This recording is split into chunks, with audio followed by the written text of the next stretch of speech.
Hai, perkenalkan saya Relahati Tuan Banua SKM, peserta Latsar CPNS tahun 2021, asal instansi UPTD Puskesmas Tudalam Kabupaten Nias Selatan, Angkatan L3 Kelompok 4, dengan pengampu materi Ibu Nurmayana Siregar, SE MSI. Dalam video kali ini, saya akan menampilkan mind mapping anti korupsi. Yuk disimak videonya. Anti korupsi terdiri dari dua materi pembahasan. Yang pertama, sadar anti korupsi, dan yang kedua, semakin jauh dari korupsi. Baiklah, kita masuk pada materi yang pertama, yaitu sadar anti korupsi. Sadar anti korupsi terdiri dari 4 pokok pembahasan. Yang pertama, dampak perilaku dan tindak pidana korupsi. Korupsi merugikan negara dan merusak sendi-sendi kebersamaan serta memperlambat tercapainya tujuan nasional, diantaranya tata ekonomi, tata sosial budaya, tata politik, dan tata administrasi. Pembahasan yang kedua yaitu pengertian korupsi. Korupsi berasal dari bahasa Latin, yaitu corruptio atau corruptus, yang berarti kerusakan atau kebobrokan. Dalam bahasa Yunani, koruption yaitu perbuatan yang tidak baik, buruk, curang, dapat disuap, tidak bermoral, menyimpang dari kesucian, melanggar norma-norma agama, material, mental, dan umum. Menurut Undang-Undang Nomor 31 Tahun 1999, korupsi adalah tindakan setiap orang yang secara melawan hukum melakukan perbuatan memperkaya diri sendiri atau orang lain atau suatu korporasi yang dapat merugikan keuangan negara atau perekonomian negara. Pembahasan yang ketiga yaitu tindak pidana korupsi. Terdapat 7 kelompok tindak pidana korupsi. Pertama, kerugian keuangan negara. Kedua, suap menyuap. Ketiga, pemerasan. 4, perbuatan curang. 5, penggelapan dalam jabatan. 6, benturan kepentingan dalam pengadaan. 7, gratifikasi. Pembahasan yang keempat yaitu niat, semangat, dan komitmen anti korupsi.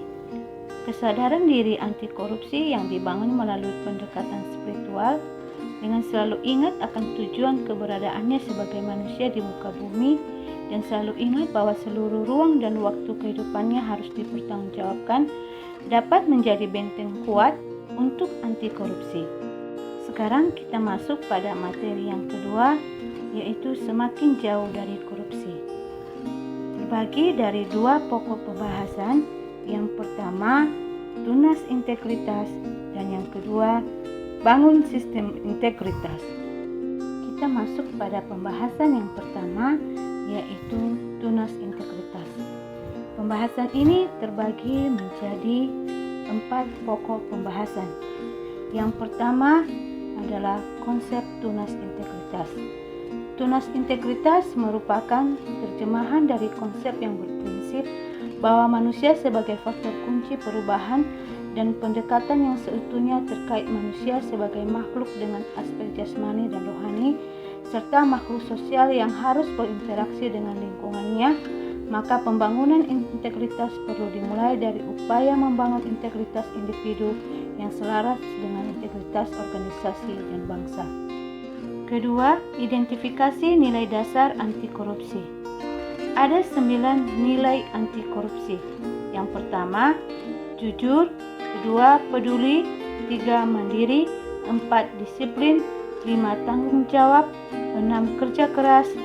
7, sederhana. 8, berani. Dan yang ke-9, adil.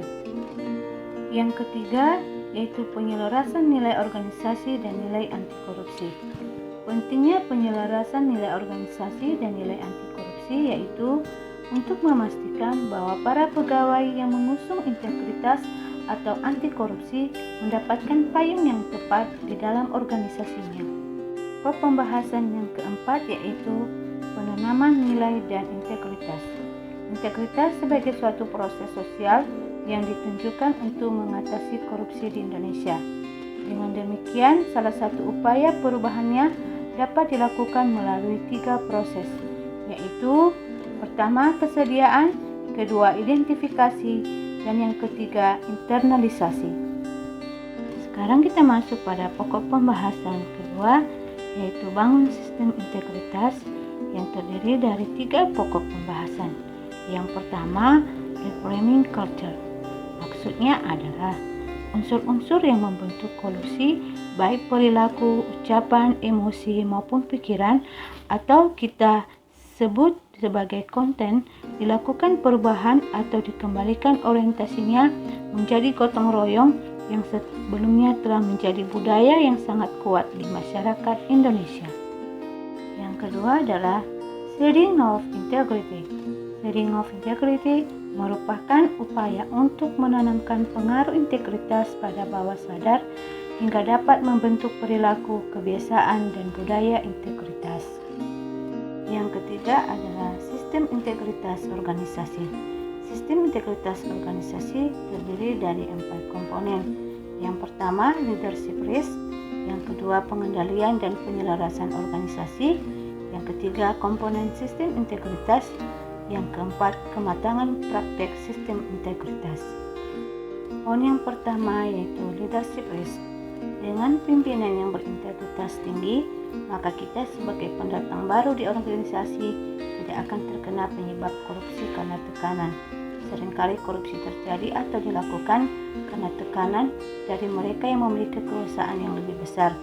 Terjadi pertemuan antara individu yang tidak bisa berkata tidak atau lemah dalam prinsip dengan tekanan dari mereka yang memiliki kekuasaan.